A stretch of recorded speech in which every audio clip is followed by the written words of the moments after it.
right, let's do a crunchy video. I did a poll about what to do next, and I was thinking about maybe like hit points and wounds and that kind of thing, or talking about like death mechanics and lethality. And as I was working on the one that actually won, which was hit points versus wounds, realized these are kind of overlapping a lot. And for context, this is a devlog. This is how my game developed over 8.5 years and got to the point that it is now. So if you're looking for like an explainer for how, hit points and wounds can work, maybe check out Peter over at Tales from Elsewhere. He is the sort of resident expert on that. So hit points tend to be controversial because while they are very, very fast, they don't really model anything real. And I think more specifically than that, they don't model anything narratively interesting. Most games that use hit points don't have anything kind of bad happening to your character as a result of going from 50 hit points to 1. It's all the same. And that can be kind of immersion breaking or feel a little like cheap or weird to go from totally fine to suddenly not fine. And then on the flip side, wounds oftentimes are in more, I don't want to say realistic games, but games that want to give players more things to consider when they're thinking about how their character is grounded in the fiction and taking harm and damage and other things like that. And oftentimes wounds will come with some kind of like death spiral, which just means that the more harm you take a wound, it applies a negative effect to your character, which might make that character easier to hit and take more damage, and then you start to spiral. And I think a lot of designers have worked this out and designed around that. But the point is, wounds are maybe a bit more brutal of a mechanic, generally speaking. But I think the advantage to wounds is that they are oftentimes very rooted in narrative. What happened to your character, and let's go with that. And at the same time, in all of this, we also have like lethality, like how deadly do you want your game to be? So when we talk about lethality, do you want your players motivated by their character dying and that fear of, oh my God, anytime I get hit, I might die, or not? And at the same time, do you want character creation, to be proportionate to how likely your character is to die? Like if it takes 3 hours to make a character, well, maybe your characters shouldn't be dying constantly. Maybe your game shouldn't be that lethal if it takes that long. So there's sort of this overall design sense that all of these systems come together, and that's what I want to talk about. Our solution for hit points versus wounds, kind of both and kind of neither at once. But let's start at the beginning, because this game was actually a port of D&D 5th edition, as I mentioned in my previous video. And in those days, I wasn't really thinking that much about the systems, but eventually it was like, okay, let's get out of that. I'm kind of sick of that. Like what else is out there? So I wanted to make fights feel more dangerous. I didn't necessarily want them to be deadly, like OSR style, like, you will die. Not quite like that, but definitely more so than what 5th edition was giving me for my game. So I did some research and found the Angriest GM's blog, and specifically their fighting spirit system, where basically you separate out hit points from fighting spirit. So fighting spirit would be something like, stamina. I mean, it is what it sounds like. It is a mentality. It's your energy. It's your ability to stand and fight, not physically represented with your body. That is 1-to-1 the same amount of hit points that you would have in 5th edition. And then underneath that, once you go all the way through your fighting spirit by taking damage, you have a very small pool of hit points equal to about 30% of your fighting spirit. When you hit 0 fighting spirit, you become dispirited, which means you take a level of exhaustion, and you are also, while you're in that state, your attacks are weaker. So this is kind of modeling wounds a little bit. It's not called that, but those levels of exhaustion persist. Once you go above 0 fighting spirit, that dispirited condition ends, but you keep that exhaustion, and it is a longer lasting consequence of taking damage and then, going down to 0. But effectively, this is just giving you a massive pool of hit points, like even more than normal before you actually get to 0 fighting spirit and 0 hit points. And that's the point that you die, and no death saves, right? So that felt more dangerous to me, and I liked that. However, there were a few things that were not really working. Once the OGL disaster happened and we basically started rebranding everything in the game and rewriting all of the mechanics and making them our own, we changed fighting spirit to Moxie. Hit points became life points. Moxie was kind of like adrenaline, stamina, near misses or grit to shake off effects, and life points are your physical health, of course. So those were just cosmetic changes. However, we made one key design change that has persisted all the way through to this version of the game, which is that Moxie, once it wasn't hit points anymore, it became the idea that, you can spend this fighting spirit resource to use your character features, the especially strong ones. And so then it became both a resource and the thing that is going to reduce as you take damage. And I kind of liked that balancing act of you can push yourself, but it makes you a little bit more vulnerable. Exhaustion ended up changing into Burnout, and we adjusted the effects of it such that it was a little bit less debilitating, fewer levels of it, not as much to track. But it was still kind of cumbersome. When players would take levels of exhaustion, they were the persisting effects that were changing how their character worked.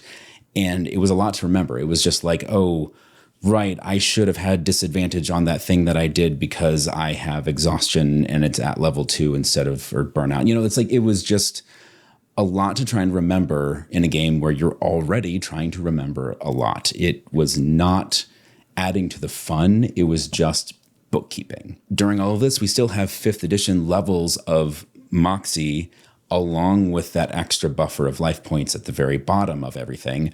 So it just kind of turns fights into more of a slog. When it came to spending Moxie, the players either felt like they had way too much and they were just really frivolous with it, or once they started getting even remotely close to 0, they were really precious about it and they didn't want to spend it at all. It wasn't quite working. The theory was good. In practice, it wasn't great. Really, we were trying to model this Star Wars vibe, the rebels, Luke, Leia, Han, and Chewie, that was what we were going for, broadly speaking. And all of that was kind of fighting with the natural attrition-based balance of D&D 5th edition. So a year ago, I decided we've taken that system as far as it can go. I want to do something else. I want to go back to 0. And people asked in the last video, hey, you shouldn't just throw everything out that late in the design process. And the way that I feel about it is we finished that game, put it away. I still have that handbook. What can we do that might feel even better and more perfect for the type of game we were trying to make? And that's the key there. We didn't have the specificity of the type of game we were trying to make. We just had the setting and these sort of space opera vibes, but it wasn't any more specific than that. And so I sat down and was we are this, we're not this. We are scrappy underdogs. We are the rebels against the empire. We're not, mythic heroes that, are going to be able to fight the gods. But you're still really cool, awesome, badass, main characters. You're not just a commoner who's walking into a dungeon and is going to get ganked. It's somewhere in between those two extremes is what we wanted to model, that you are vulnerable, you will take hits, you will go down, but you can get back up and keep fighting. Kind of like when you watch an action movie or, your favorite space adventure, you see the heroes getting hammered and then they, dust themselves off, they stand back up. It's the Captain America thing. I can do this all day. It's that vibe. It's you can rally. And when I started realizing there's a loop in that, there's kind of a gameplay loop of go in, spend your stamina, be big and strong, take the hits because you can handle it. And then once you're downed, you rally, stand back up. And just when it looked like everything was lost, you can come back even stronger and win the day.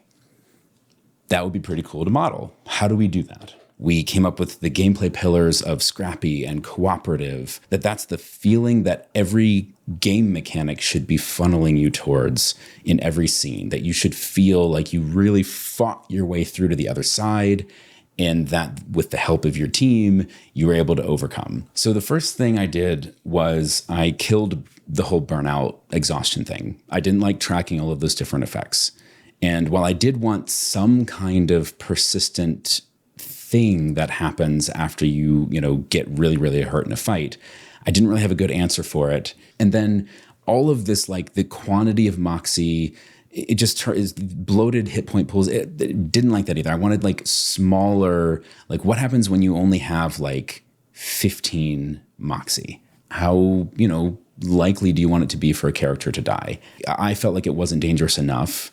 My co-designer, Matt, is more narrative-minded and basically doesn't want player character death to happen kind of like, certainly not out of nowhere, but not to happen in a way that is narratively unsatisfying, where if you've gone this route of creating a custom character and being really invested in their story and all of the stuff that comes along with sort of the more modern viewpoint of making player characters, you don't really want to see them just like disappear in a poof of smoke because one lucky roll. At the same time, Draw Steel had just come out and they had their whole like anti-resource attrition balancing. And I was like, that's fascinating. I love the idea of that. Didn't want to like pull that like whole cloth because we're not doing mythic heroes. We're doing Scrappy Underdogs. So what's a way that we could kind of get that same kind of like not using resource attrition as your main sort of balancing mechanic? So I take that loop that I was thinking of, that sort of narrative loop, and say, how can this be game mechanics? How do I make that? How do I model it?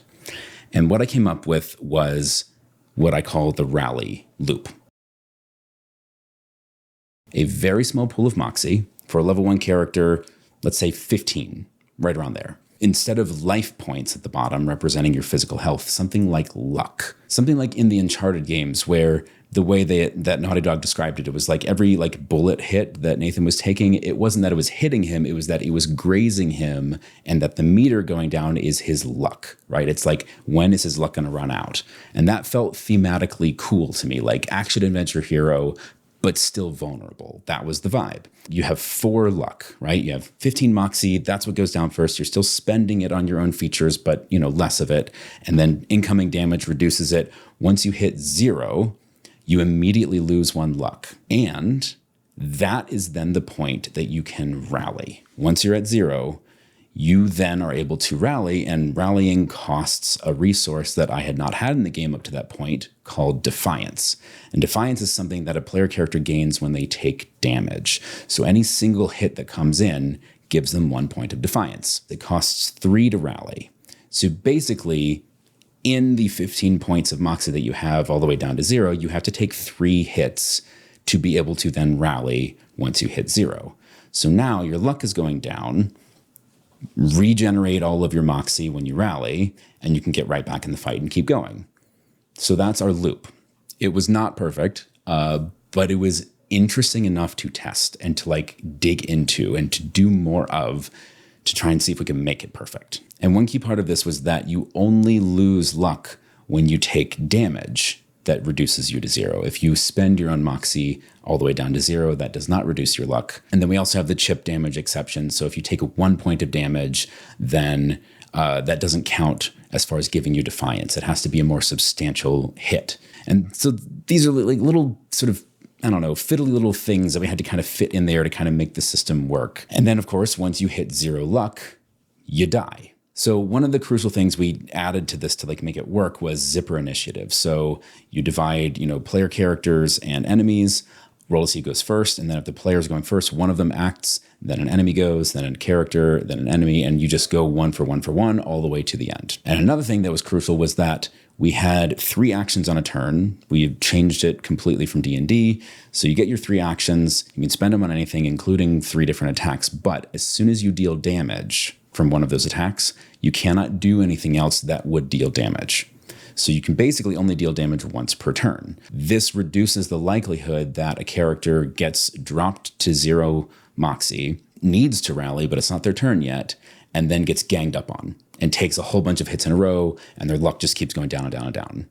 So it would only go down 1 luck at a time, but when you only have 4, it doesn't take that many hits to actually just kill a character. So we wanted to make sure that the cadence of the fight was a little more back and forth, reactive. And that mostly worked, except at the end of the round, if there were more enemies than there were player characters, then they would all go in a row, and they absolutely could just target the same character. So it wasn't perfect. Like, there these are the issues that are coming up. And the last thing before we get to what we did to fix all of this stuff is that the enemies we had fully asymmetrically designed.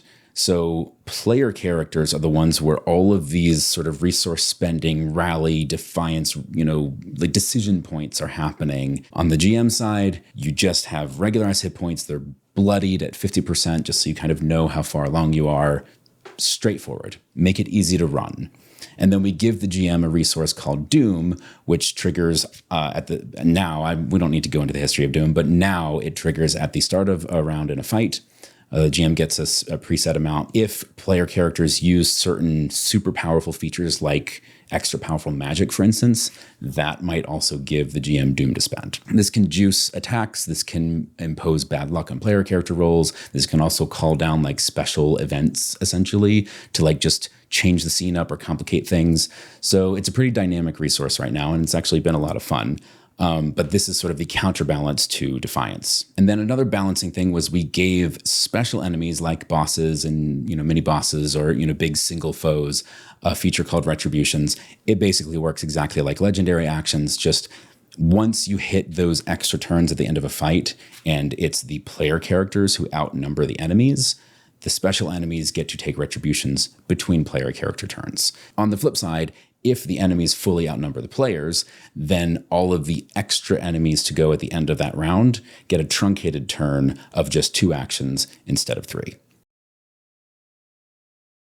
So I'm sure you've already picked out a number of issues so far, but let's just go through the ones that we've picked out as we were testing this internally and then at the start of this year as well with actual groups and playtesters.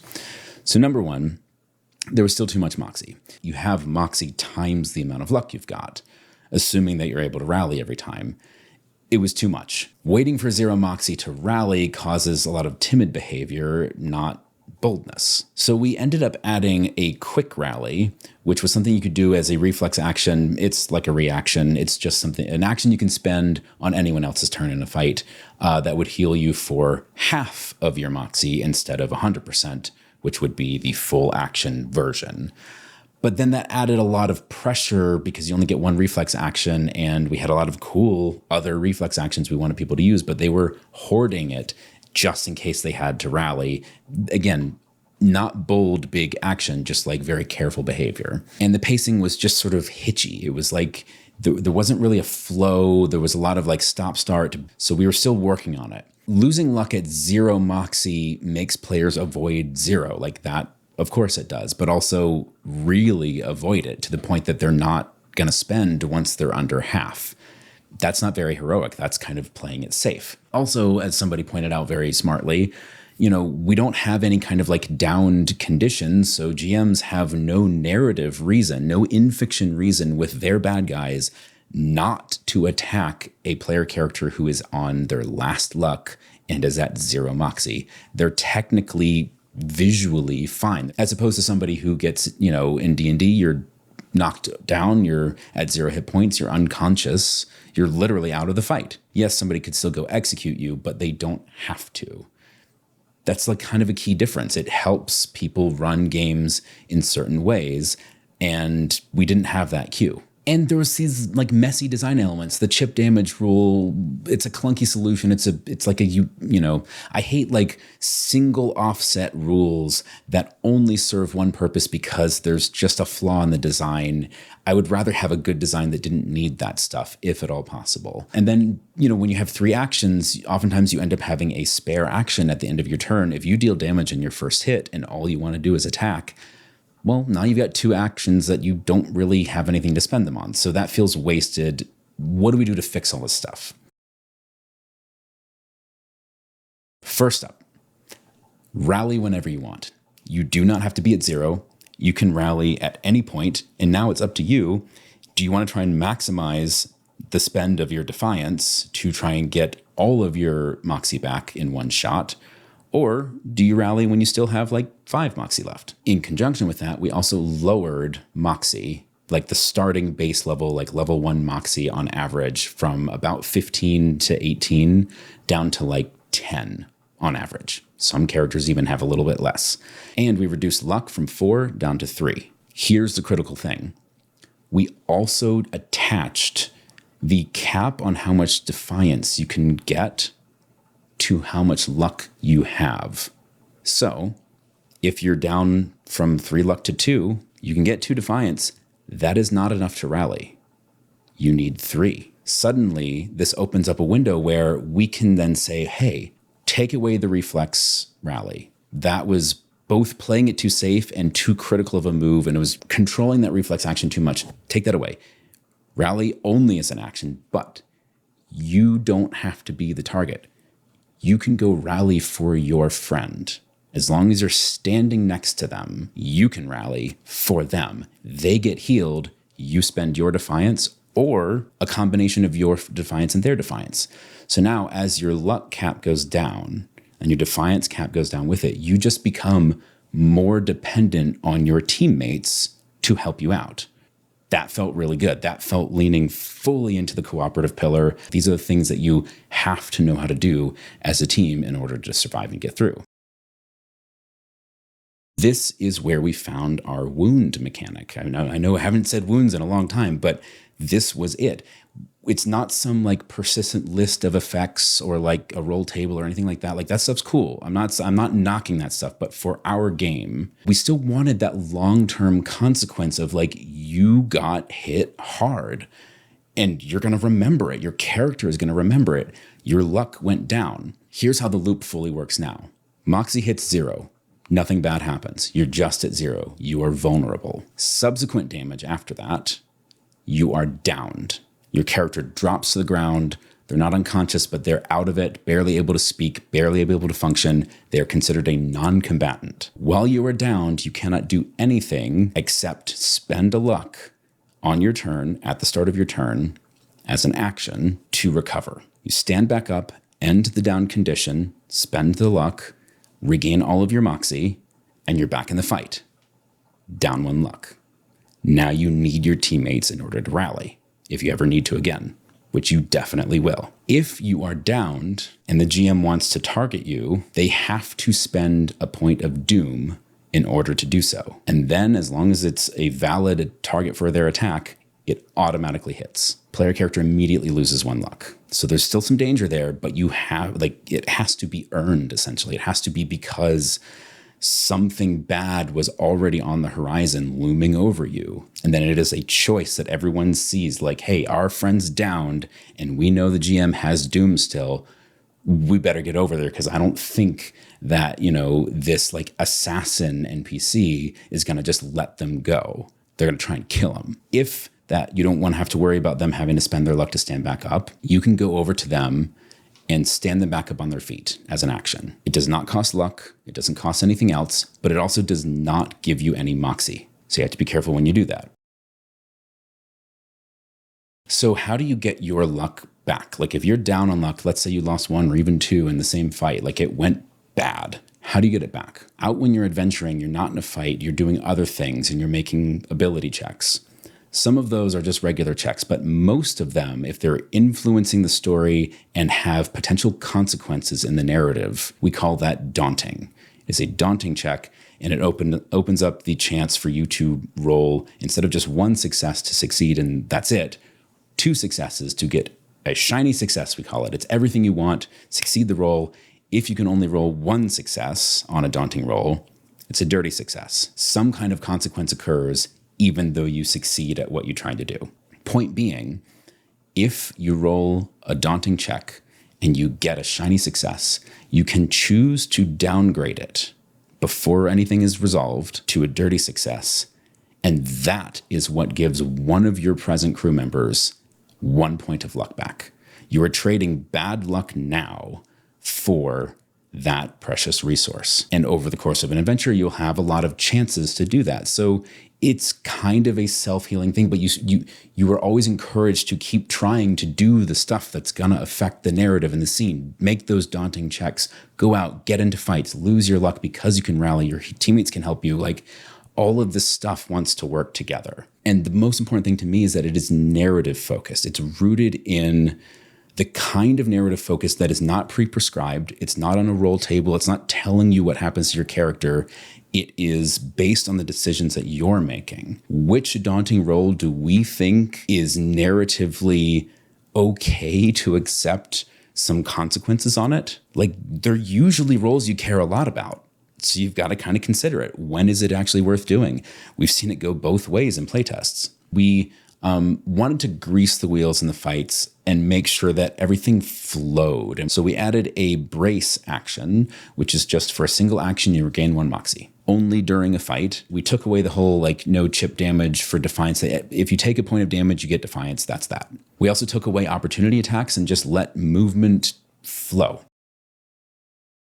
In closing, we're not trying to be like a survivalist or like realistic game. Like, that was never the goal. And absolutely, if that's your game or you like games like that, great. We're not knocking that. Essentially, we just wanted to give weight and consequences to the things that you do without bogging down the gameplay, slowing things down, giving you too much to remember, and ignoring like the pillars that we were trying to play into, which would be like scrappy and cooperative.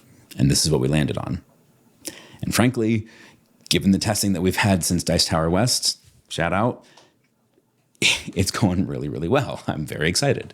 So to kind of loop it all back to the whole like hit points versus wounds and lethality, your character exerts themselves, they use their vim, their vigor, their fighting spirit to do incredible things and to shrug off harm. That's the incoming damage. And then luck is effectively your plot armor, but you don't have very much of it. And it absolutely can be taken away from you even when you think you have control of the situation. You don't have total control.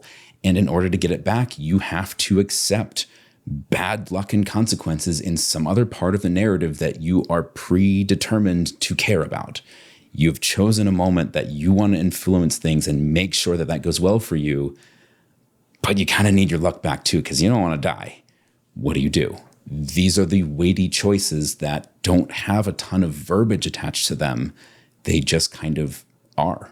I think there's some beauty in like how that makes you more dependent on your allies and your friends and your team. Like, you need them to stay alive. At some point you will lose luck and then you cannot rally for yourself. They will have to help you there.